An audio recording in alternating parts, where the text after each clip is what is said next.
السلام عليكم، شلونكم متابعيني؟ شو اخباركم؟ يا رب الكل بخير وبصحة وسلامة.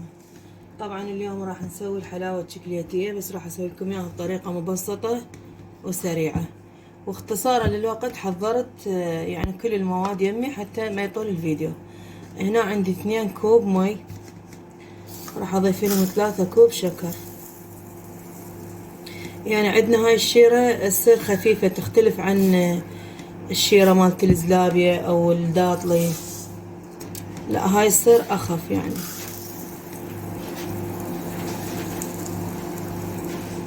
هاي 2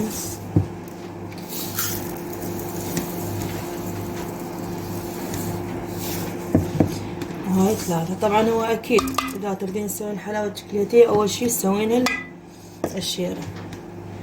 هنا راح اضيف شوية لمندوزي، كلش شوية، شوفوا بنات هاي الكمية، وراح اخليها على النار.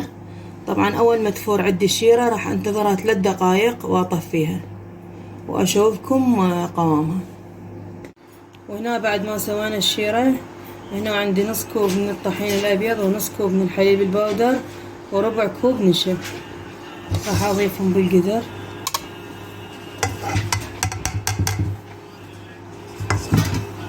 واضيف عليهم نص كوب زيت.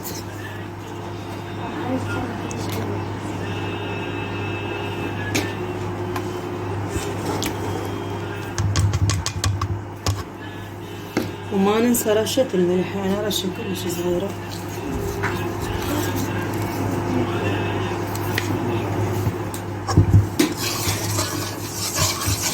ونخلط الخلط كل زين.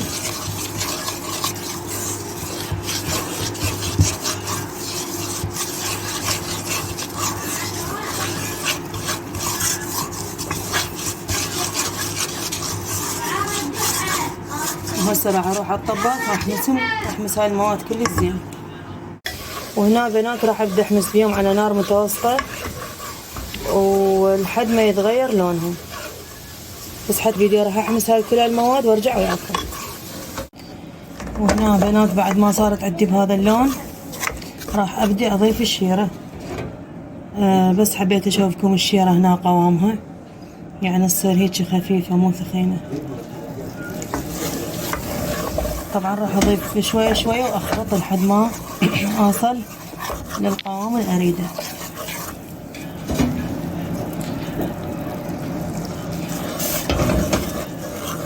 طبعا انا سوخرتها من الطباخ.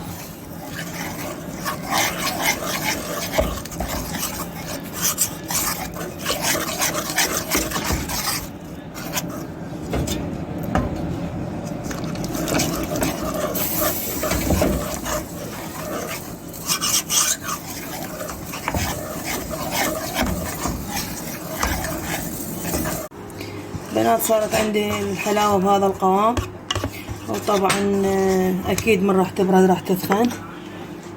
بس راح افرغها بالماعون. طبعا شوفوا قوامها كلش حلو.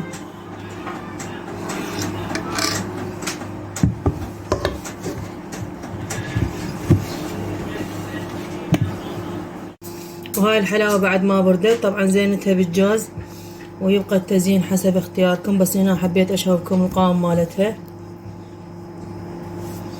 يعني كلش علاتشية.